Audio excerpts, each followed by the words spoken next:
Oui, c'est différent. Parce que les choses ont évolué, parce que les choses ont changé. Parce que la jeunesse à l'époque n'était pas celle que nous connaissons aujourd'hui. Parce que lorsqu'on regarde ces films, on a l'impression qu'il y a des situations dépassées là-dedans. Donc, on aurait pu évoluer. Mais si nous avions travaillé à l'époque de manière plus sérieuse, si certaines innovations avaient été prises en compte, peut-être que nous n'en serions pas là aujourd'hui, n'est-ce pas, que nous aurions un destin différent. Donc, on ne peut plus faire ce même film aujourd'hui. Parce que d'abord, les regards sont très différents, la perception de l'image est très différente, l'image c'est quelque part banalisée.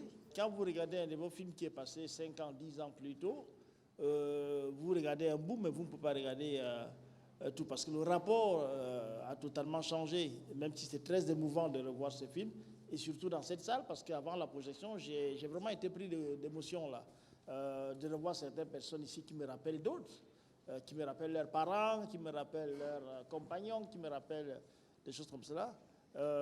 Dans ce film, on le ferait encore, mais de manière très différente. Dans le sens où la problématique de l'école ne se pose plus de la même manière. C'est-à-dire que il est difficile d'avoir une confrontation aussi heurtée, n'est-ce pas, entre un instituteur et l'auditeur. Il faut penser qu'il faut d'ailleurs, à l'époque déjà, trouver des instituteurs comme ceux-là, c'était rare. Aujourd'hui, c'est presque impossible, c'est-à-dire que les gars ont d'autres préoccupations. Dans le sens où l'engagement d'un village dans l'école n'est plus exactement la même chose. Non, le contexte a changé, il a évolué, n'est-ce pas? Même si le problème de l'école et du progrès demeure. Parce que je vous ai dit, moi, je ne suis pas venu au cinéma pour faire de l'art. Honnêtement, quand je grandissais, je rêvais une seule de ces choses, être écrivain. Et en classe de troisième, je reçois un livre qui est Sembène Ousmane, cinéaste, qui parle de Sembène Ousmane. Et Sembène Ousmane, qui était écrivain déjà, dont j'avais lu quelques œuvres, et qui dit « J'ai fait du cinéma parce que je voudrais faire en sorte qu'il y ait une espèce d'école d'histoire. Ma population illettrée, écrire un roman aujourd'hui, c'est pour que ce soit lu par combien de personnes. Mais faire un film, c'est comme une école d'histoire. C'est à partir de ce moment, de la classe de seconde, que je décide que je vais faire du cinéma. Mais moi, tous les films que j'ai faits, c'est sur le changement. Le Grand dans le Marais, c'est un jeune homme qui va partir pour revenir changer. La question du changement de ces jeunes qui acceptent de prendre la société comme on la leur donne et qui ne reposent plus de questions, c'est cela.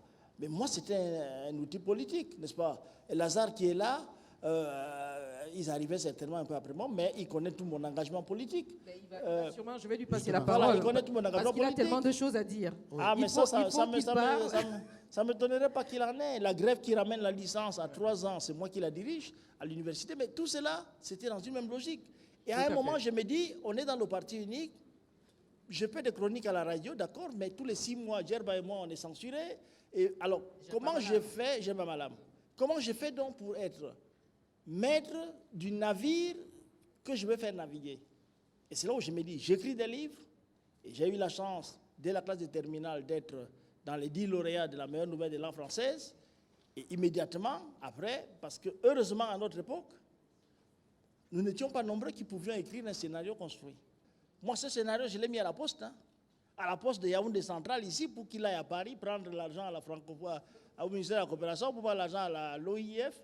Je voulais juste prolonger voilà, la préoccupation de Marie-Noël, non sans signaler que Bassek est peut-être humble. Il est humble, je le souligne. L'intérêt historique du film, l'intérêt technico-artistique, je le laisse sans doute aux réalisatrices que vous êtes, mais il y a l'intérêt idéologique, et c'est là que je voulais prolonger la réflexion, pour Bassek qui a suivi les traces de Sembène Ousmane. Le film, pour moi, reste d'actualité et reste important. Vous qui avez suivi la trajectoire de Sembène Ousmane, qui écrivait beaucoup, qui a embrassé le cinéma pour toucher la grande masse, il n'a pas prolongé avec, puisque c'est un mouvement de communication avec la communication moderne. Si vous étiez donné de continuer, ne serait-ce que cette œuvre sous forme de feuilleton avec la télévision aujourd'hui, les réseaux sociaux. Je veux dire que dans ma tête, je continue encore cette heure. Vous savez, je vous ai dit que je n'étais pas venu pour l'art, j'étais venu pour des batailles. Quand j'ai fait ce film, l'argent étranger y est pour 90%.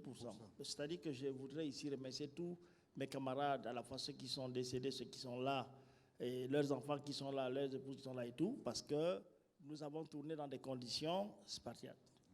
Et nous mangeons des bâtons de manioc, mais il y avait une telle amitié, n'est-ce pas, que nous avons fait ces films. Et beaucoup d'entre eux ont fait des grandes carrières. Toko Emmanuel, qui est là, qui a fait presque toutes mes images avec Takukam sur les villes mortes, alors qu'ils allaient partout. Il est aujourd'hui en Guyane. Je l'ai retrouvé en Guyane il y a 3 ans. C'était très émouvant. Donc je continue. Parce que je vais vous dire une chose. J'ai fait ce film. Et je me rends compte à la fin qu'en tant qu'espèce sonnante et trébuchante, l'argent est venu d'ailleurs. J'ai fait... Quand vous dites venu d'ailleurs, on en profite. De la France, essentiellement de la France. Mais on a eu beaucoup de sponsors du Cameroun. Oui, mais les sponsors du ça Cameroun, ressemblait à quoi? Yves-Michel Fotso, c'était mon ami. Il a grandi à la montée de l'Ixono et moi j'étais à côté. Quand j'ai fait le film, il me prend, on va chez son père. Son père dit, bon, vraiment, on va te débrouiller avec ton ami s'il y a des sociétés qui vont donner. Donc, aujourd'hui, je me rends compte qu'on l'a bien fait, on ne sent pas la publicité. Mais il y a toutes les sociétés de groupe Fotso sont dedans. Toutes les sociétés. C'est-à-dire que même quand on voyait International Brasserie, c'est son père qui l'avait à cette époque-là. Et tout le reste, lui, Paul Motazé, il était directeur commercial à la Camel, c'était mon camarade de fac. C'est pour ça que si je tapote à l'époque, quand je dis aux gens, bon, j'ai aussi l'avantage que je peux appeler le ministre des Finances aujourd'hui de lui dire, paye-moi 100 millions rapidement, il le fait. C'est mes camarades de classe. Donc ça j'en ai profité. Et c'est vrai qu'il faut comptabiliser ça. Si je ne comptabilise pas ça, je me dis, les espèces sont venues d'ailleurs. Quand j'ai fait le silence de la forêt, j'ai un budget. Je fais d'abord le Grand Blanc de la Marinée. Je n'ose pas parler du budget du Grand Blanc de la Marinée. Ça se voit qu'il y avait beaucoup d'argent. Combien Beaucoup. Il y avait beaucoup d'argent. Parce qu'il faudrait qu'on sache, nous, si on peut encore faire de belles choses. Je ne crois pas qu'aujourd'hui, un Camerounais pourrait mobiliser autant d'argent. Il n'est pas interdit de rêver. On peut rêver. Avec un casting. Je vais dire, j'avais un casting. Non, c'était un casting où j'ai fait le film, j'envoie. Et puis, vous savez, la vie est faite des chances. La vie est faite des chances. C'est-à-dire que je reconnais que j'ai eu dans ma vie des rencontres dont il faut profiter. Je voudrais que Léontine me donne son sentiment parce qu'elle est là, suspendue à tes lèvres, elle a envie de dire quelque chose. Ce film t'a remué comme ça a remué les autres aussi. Qu'est-ce que tu en as ressenti? Je vais vous donner mon sentiment de cinéphile, ça veut dire que... Cinéphile averti, bien sûr. Cinéphile averti, oui. Moi, quand je regarde le film, je retrouve les propos de M. Bassek qui dit qu'il n'a pas fait ce film pour de l'art. C'est un film engagé. C'est un film engagé, ça c'est clair. C'est vrai qu'il y a des clichés.